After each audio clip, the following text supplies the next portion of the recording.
All right, let's get into it. Today, we're diving into a story that honestly feels like it's been ripped from a legal thriller. The Department of Justice has tried not once, but twice to indict New York's Attorney General Letitia James. And both times, well, it has failed spectacularly. But this isn't just about some legal back and forth. No, it's about what happens when the lines between justice and politics get really, really blurry. At the very center of all this is a grand jury. And for those of you who might not know, they're just a group of citizens who almost always say yes to whatever a prosecutor wants. But not this time. In this case, they did something incredibly rare. They actually said no. So the big question is, why? This whole thing kicked off with a really stunning moment in our legal system.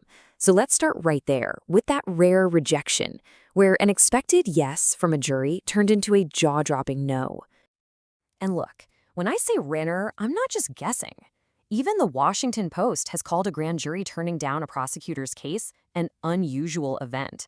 So, when a major paper like that points it out, you know something really out of the ordinary is happening here. So what even is a grand jury? Well, it's a group of regular citizens, and their job is to look at the evidence in secret and decide if there's enough of it to actually charge someone with a crime. Now, here's the key part. They almost always go along with what the prosecutor recommends. There's an old saying that a prosecutor could get a grand jury to indict a ham sandwich. So yeah, there's supposed to be a check on power, but a lot of the time they just act like a rubber stamp. And that brings us to the big event that got this whole explainer started.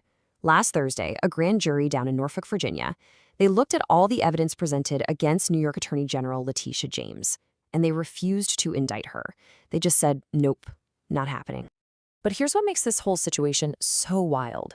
This wasn't the DOJ's first shot at this. Not even close. To really get why this rejection is such a big deal, we've got to rewind a bit and look at their first failed case against her.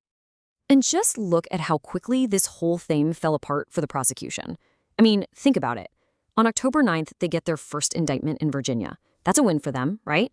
But then, barely a month later, a judge just tosses the entire case out.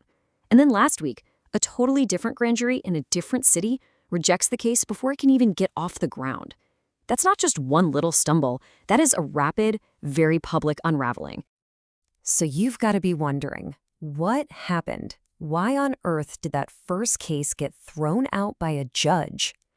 Well, it turns out the first case wasn't dismissed because the evidence was bad. Nope. It got thrown out on a really stunning legal technicality.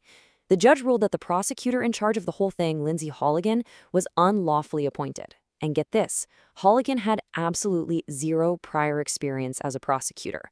Zero. The judge pretty much took one look at that and threw the entire indictment right in the trash. Okay, so now we've got two failed attempts to indict a major public figure. And this is exactly where the story splits into two totally different narratives. So which is it? Is this a case of the weaponization of justice, or is it simply the rule of law playing out?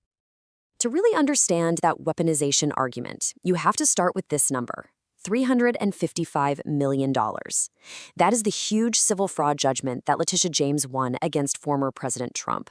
And so her supporters and critics of the DOJ are arguing that this whole prosecution is nothing more than political payback for that very public, very high-stakes legal fight.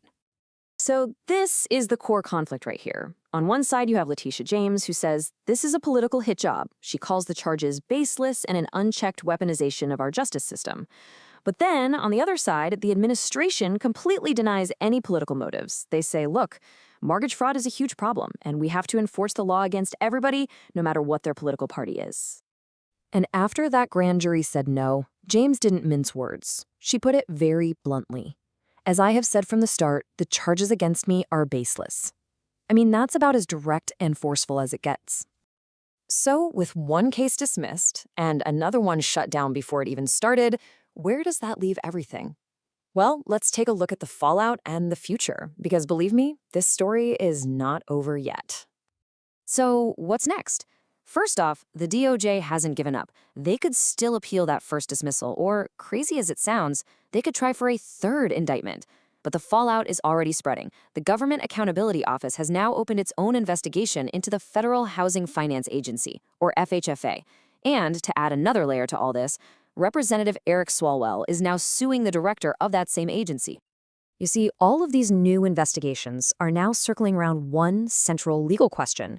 Did federal officials get their hands on confidential mortgage records and then misuse them for political reasons? That has now become the new, beating heart of this entire controversy. So we're left with this case that's sitting right at this messy intersection of law and politics. We've seen a dismissed indictment, a super rare grand jury rejection, and now this whole web of new investigations and lawsuits is spinning up. And it all leaves us with one powerful, lingering question to think about. When law and politics collide like this, who's left to make sure that justice is blind?